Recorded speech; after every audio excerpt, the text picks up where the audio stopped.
À propos de Lyon, dès avant la chute de la royauté, qui date du 10 août 1792, et l'instauration de la Convention, la violence verbale la plus excessive était déjà de mise à Lyon. En 1791, le Courrier de Lyon, qui était le journal local, le journal à la solde des clubistes lyonnais, le Courrier de Lyon parlait à longueur de colonne, je cite, d'éventrer et de livrer les cadavres aux corbeaux, de mettre leurs boyaux en bandoulière et de boire dans les crânes éviscérés des aristocrates. Donc la Révolution, dès 1791, utilise de tels termes à Lyon. La persécution religieuse, donc avant ces années de terreur officielle, la persécution religieuse ne se payait pas de mots.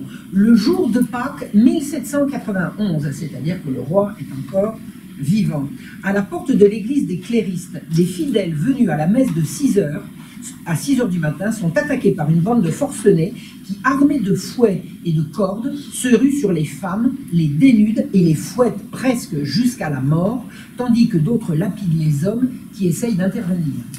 L'horreur a duré 4 heures sans que l'autorité publique alertée ne bouge un doigt. Après les massacres de septembre, alors, les massacres de septembre, c'est septembre, commence le 2 septembre 1792, la royauté est tombée le 10 août 92, et après les massacres de septembre qui virent l'extermination de 1600 prisonniers absolument sans défense, Collot d'Herbois écrit « Sans le 2 septembre, il n'y aurait pas de liberté, il n'y aurait pas de convention nationale. » C'est-à-dire que le massacre est donc bien indispensable à ce qu'ils appellent la liberté. Que se passa-t-il à Lyon? Lyon est une ville de 150 000 habitants. Elle compte 32 sections urbaines et 4 sections des faubourgs qui délèguent des représentants au club des amis de la Constitution, à savoir les Jacobins, c'est-à-dire au club franc-maçon de Lyon.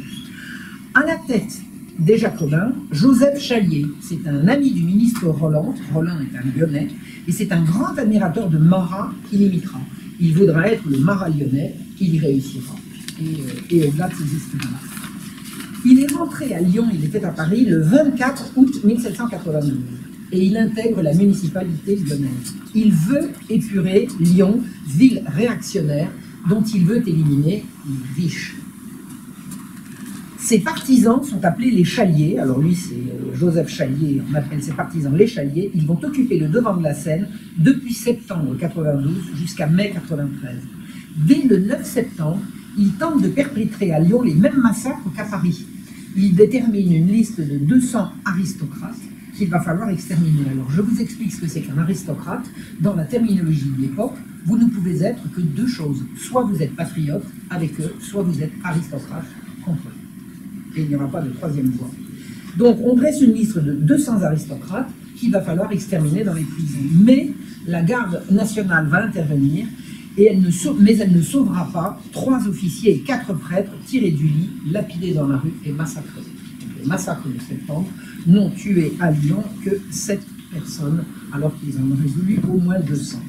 Chalier affiche à cette époque dans les rues de Lyon: aristocrates, feuillantins, rolandins, modérés, tremblez. Les eaux ensanglantées du Rhône et de la Saône charrieront vos cadavres jusqu'aux océans épouvantés. Le temps de nettoyer la France est venu, que ce soit par le fer ou par le feu. Le peuple souffre, tant mieux. Il faut mettre ces calamités à profit. Mourez ou faites mourir, il faut épurer la République. Les massacreurs paradent dans Lyon avec des têtes qu'ils viennent de couper et qu'ils exhibent dans les cafés où ils offrent à boire, où ils leur offrent à boire. À des gens attablés au café, on met au bout d'une pique une tête coupée en lui disant « Veuillez donner à ce monsieur à boire ». Et ensuite, ils vont exhiber ces têtes au théâtre où ils montent sur la scène et où ils font des parades de têtes coupées au bout de piques. Lors du procès du roi, le procès du roi, c'est la même période, c'est automne 1792. Les Chaliers tentent de faire signer par la force une pétition en faveur de l'exécution du roi. Mais les Lyonnais ne veulent pas et ils réagissent violemment. Chalier ne réussit pas à obtenir l'assentiment de la population lyonnaise pour sa politique républicaine. Le 6 février 1793, Chalier préconise l'installation de la guillotine sur un pont au-dessus du Rhône pour que les têtes tombent directement dans le fleuve, la violence verbale atteint son comble. Le 9 mars, on procède à l'élection de la nouvelle municipalité. La pression de représentants de la Convention, des représentants de la Convention à Paris exercent la pression, toute la pression qu'ils peuvent, mais l'abstention est record. Grâce à cette abstention, une majorité absolue va être en faveur des Jacobins. Alors je signale au demeurant que pour la Convention, ça a été la même chose. La Convention a mobilisé 10% du corps électoral disponible. Ce sont ces gens-là qui vont diriger la France pendant 2 ans. Les Chaliers tiennent désormais la ville puisqu'ils sont à la municipalité. Ils vont rester au pouvoir pendant 80 jours. Leur programme, taxation des denrées par la force. Alors j'explique ce que c'est que la taxation des denrées. La taxation des denrées consiste à déterminer un prix dont on ne peut pas sortir pour faire circuler les subsistances. La taxation a toujours été une revendication populaire, mais elle s'est toujours faite par la négociation. Là, les Chaliers vont taxer de façon arbitraire et par la force, ce qui en général ne correspond jamais à une réalité des prix sur le terrain. Ils vont organiser la répression de tous les opposants et organiser une armée révolutionnaire payée par imposition des riches. Imposer les riches, c'est la seule voie pour que, je cite, « la raison perce la nuit des préjugés ». Tous ceux qui ne sont pas d'accord avec eux sont victimes de préjugés, et que le règne de l'égalité commence et que le peuple souverain nivelle tout à sa souveraineté, et la République sera sauvée. On veut donc tout niveler par le bas, ce qui est d'ailleurs le seul moyen de niveler, parce que je ne vois pas comment on puisse niveler en aucune manière par le haut. Tirer tout le monde par le haut, ça serait franchement beaucoup trop compliqué. Donc, quel est l'ennemi de la République? C'est le riche, donc le patron. On va le faire payer le patron, c'est lui la cible. Or, à cette époque, même si les corporations ont été supprimées, ouvriers, maîtres et marchands fabricants sont solidaires. Ils sont du même métier. C'est-à-dire qu'en fait, on va de force instaurer une espèce de lutte des classes qui n'existait pas, puisque tout le monde dans les métiers faisait partie de la même grande famille. C'est la famille corporative, mais les corporations ont été abolies et on peut désormais s'en prendre à ceux qu'on appelle les riches, à savoir ceux qui possèdent encore quelque chose. Seul un tiers des sections est avec la nouvelle municipalité. Et les 2 tiers restants vont organiser la résistance. Le monde du travail ne veut pas de cette révolution égalitaire. Ils veulent imposer l'égalité par la force. Et d'ailleurs, ça continue. On nous vend partout qu'il faut être égaux et je n'ai jamais entendu aucun argument qui justifie cette égalité. Pour moi, l'égalité, c'est une aberration. Je connais l'égalité devant Dieu, ça c'est une valeur absolue. À part ça, l'égalité, c'est véritablement quelque chose qu'on nous impose. Le 29 mai 1793, à Paris, la Convention va décréter une nouvelle déclaration des droits de l'homme. Écoutez bien si c'est joli. 29 mai 1793 dit dans son article 35 « Quand le gouvernement viole les droits du peuple, l'insurrection est pour le peuple et pour chaque portion du peuple le plus sacré des droits et le plus indispensable des devoirs. » C'est beau, c'est beau. Et le même jour a lieu à Lyon un soulèvement des sections contre Chalier. On veut chasser les buveurs de sang, on veut le retour à une municipalité véritablement lyonnaise qui défende les intérêts des Lyonnais, on veut la fin de la tyrannie des clubs et on arrête Chalier. On se plie donc à la volonté de la Convention. À Paris, le 2 juin 1793, les montagnards ont renversé les Girondins et les montagnards veulent une république une et indivisible. À Lyon, le 15 juin, Chalier est jugé et condamné dans une ambiance absolument hystérique. Tous les crimes de Chalier sont dans les mémoires d'une foule qui veut absolument la mort de ce sanguinaire. Mais, que dit-on? Lyon a trahi. Lyon a trahi comme la Vendée. Il va falloir sévir. Marat et Robespierre font décréter la destitution de tous les administrateurs et les fonctionnaires de Lyon, traîtres à la patrie et rebelles.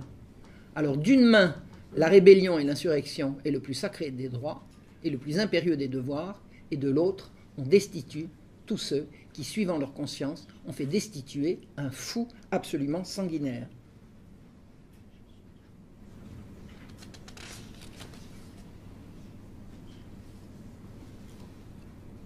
Alors, je crois que je me suis trompé sur une date. Je crois que c'est le 24 juin, l'article 35, quand le gouvernement vient. Ah, je crois que je me suis trompé de date. Donc c'est le 24 juin qu'a lieu cette déclaration, et le 12 juillet, la Convention déclare Lyon en rébellion contre la République. Le 16 juillet, Chalier est exécuté à Lyon. Lyon va donc être obligé d'organiser sa propre résistance et nomme un royaliste à la tête de l'armée lyonnaise. Lyon était jusqu'à présent républicaine et elle fait appel à un royaliste. Pourquoi? Parce que Lyon organise sa défense avec toutes ses forces vives. Et parmi ces forces vives, vous avez un royaliste qui va avoir la compétence pour défendre sa ville. La Convention donne à Kellermann l'ordre d'assiéger Lyon. Le 7 août, Kellermann se positionne sur les collines environnant Lyon avec 15 bataillons de 400 hommes chacun, 5 escadrons de cavalerie et 100 canonniers, soit en tout 20 000 hommes, alors qu'il en attend 10 000 autres pour terminer l'encerclement. Le 8 août, les délégués de la Convention Dubois-Crancé et Gauthier déclarent la guerre à Lyon et lui somment de se rendre. Lyonnais, écrivent-ils, nous sommes devant vos portes parce qu'un décret de la Convention nous ordonne de rétablir l'ordre républicain dans Lyon. Et nous y sommes avec des troupes fidèles à la République qui ont juré la mort des tyrans. Nous sommes vos libérateurs. Nous venons arracher les patriotes d'entre les mains des aristocrates qui les ont emprisonnés après le 29 mai. 29 mai qui est la date d'arrestation de Chalier. N'imitez pas les rebelles de la Vendée. Le premier coup de canon est tiré contre Lyon le 10 août, juste un an après la chute de la royauté.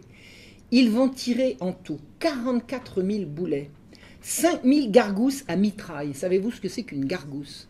C'est une poche qui contient de la poudre.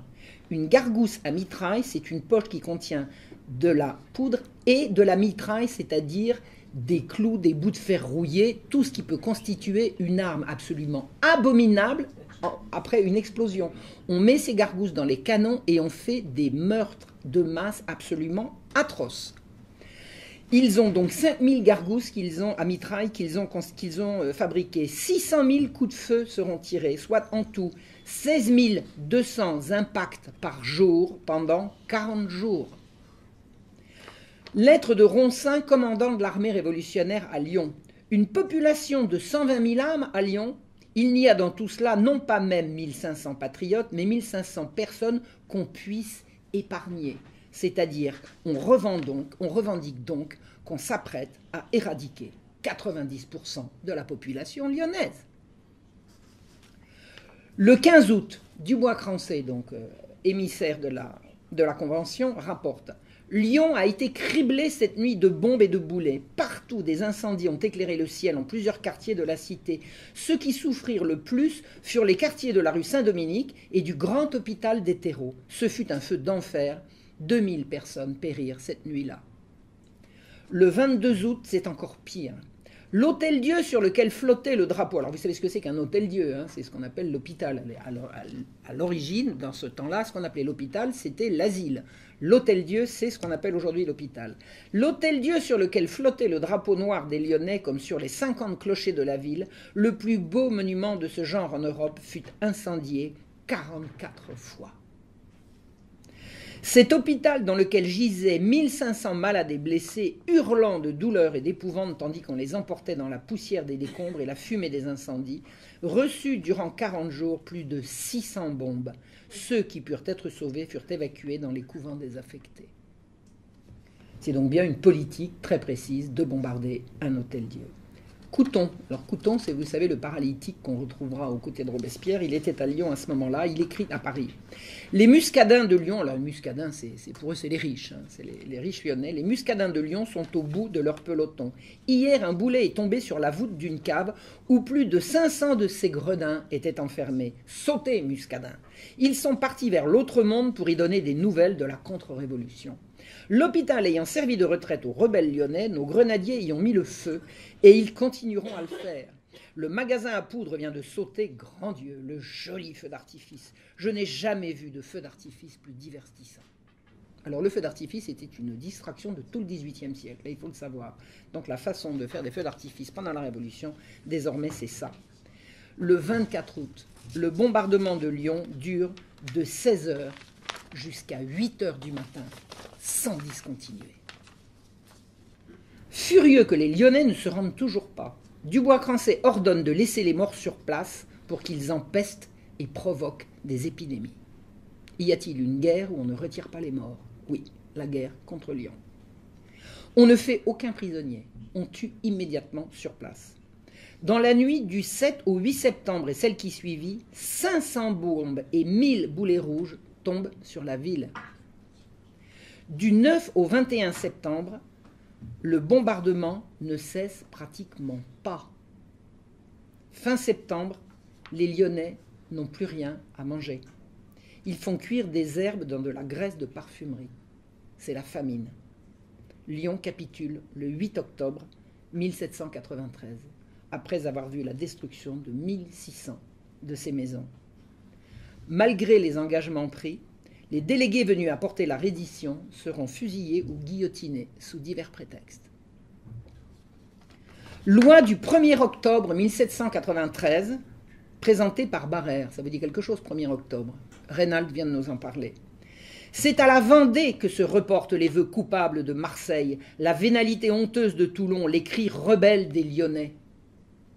Donc quand on décide d'exterminer les Vendéens, on fait également référence à la rébellion des Lyonnais. Les mouvements de l'Ardèche, les troubles de la Lozère, les conspirations de l'Eure et du Calvados, les espérances de la Sarthe et de la Mayenne, le mauvais esprit d'Angers et les sourdes agitations de quelques départements de l'ancienne Bretagne. Mais ils sont en train de reconnaître que c'est toute la France qui ne veut pas d'eux et qui se rébelle. Donc l'extermination a bien pour but de terrifier tous ceux qui se révoltent contre ce régime inique. Le 9 octobre, la répression est lancée contre la ville rebelle. La ville s'est rendue.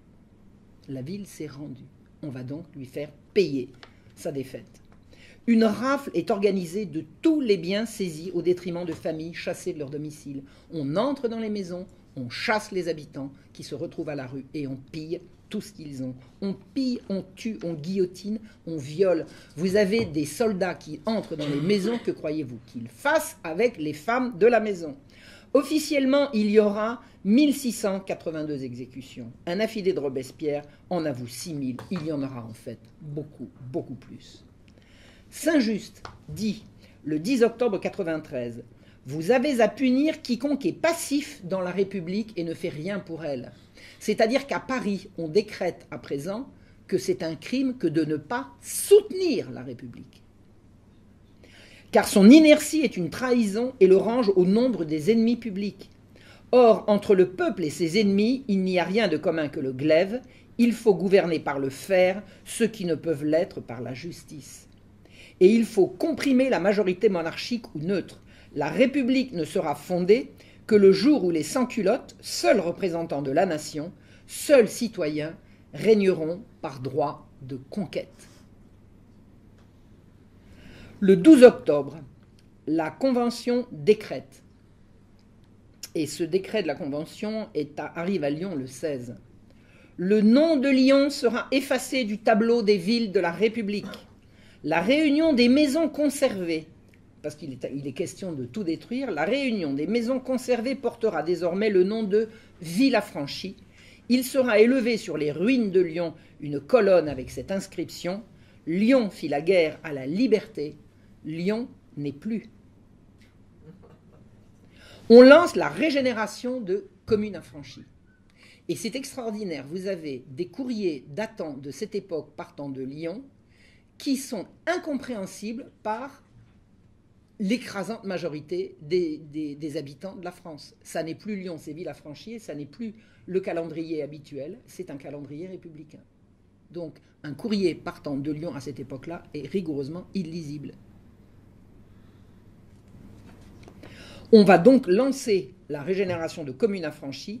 Il n'y restera que la maison du pauvre et les bâtiments consacrés à l'humanité et à l'instruction publique. Alors l'instruction publique, c'est un vaste sujet qu'il faudra absolument à un moment donné aborder. Je vais le faire, je vais commencer à le faire prochainement.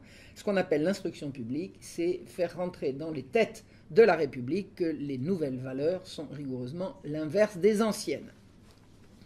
On loge la troupe révolutionnaire chez l'habitant, où on guillotine le mari et on se sert de la femme et de la fille, vous devinez comment. Le 26 octobre 1793, à 8 heures du matin, Couthon se rend en grand apparat, escorté d'une troupe très nombreuse de sans-culottes, devant un bel immeuble de la place Bellecour. La place Bellecour, c'est une des plus belles places d'Europe. Mais le faste de la place Bellecour offense la sévérité des mœurs républicaines. Que croyez-vous qu'on va faire à la plus belle place de l'Europe? Il se dirige vers la plus belle des maisons et il en frappe une pierre avec un petit marteau. C'est le signal de la démolition des plus belles maisons de la plus belle place d'Europe. Dans les maisons de la place, les habitants évacuent éperdument leurs biens alors que les démolisseurs sont déjà à l'œuvre et défoncent les toits. Ils jettent leurs biens par les fenêtres et leurs biens tombent en même temps que les gravats au cri de « Vive la République !» Les démolitions vont durer 6 mois et seront accompagnées de pillages par des bandes de voyous. Chacune des 32 sections de la ville devra fournir chaque jour 30 démolisseurs et la garnison 400. Les comités révolutionnaires de Lyon assureront la fourniture des masses, des leviers, des pinces, des haches, des brouettes et des tombereaux. Les salaires des démolisseurs sont ainsi fixés. 3 livres pour les hommes vigoureux de 20 à 60 ans, 35 sous par sexagénaire, 20 à 35 sous par enfant de 9 à 16 ans, 30 sous pour les femmes de 20 à 60 ans, et enfin 4 livres pour les professionnels employés aux démolitions, charpentiers, serruriers, menuisiers et autres.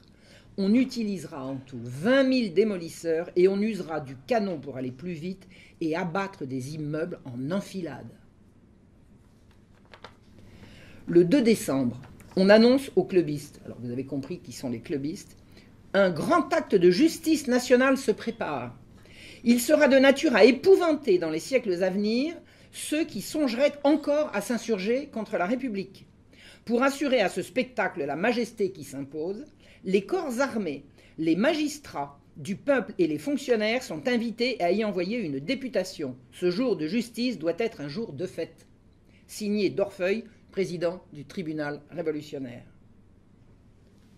Le 4 décembre, on amène 60 jeunes gens enchaînés les uns aux autres et on les juge en quelques minutes. On les emmène dans la plaine des Brotteaux où on les enchaîne 2 à 2 face à une fosse qui leur servira de sépulture commune.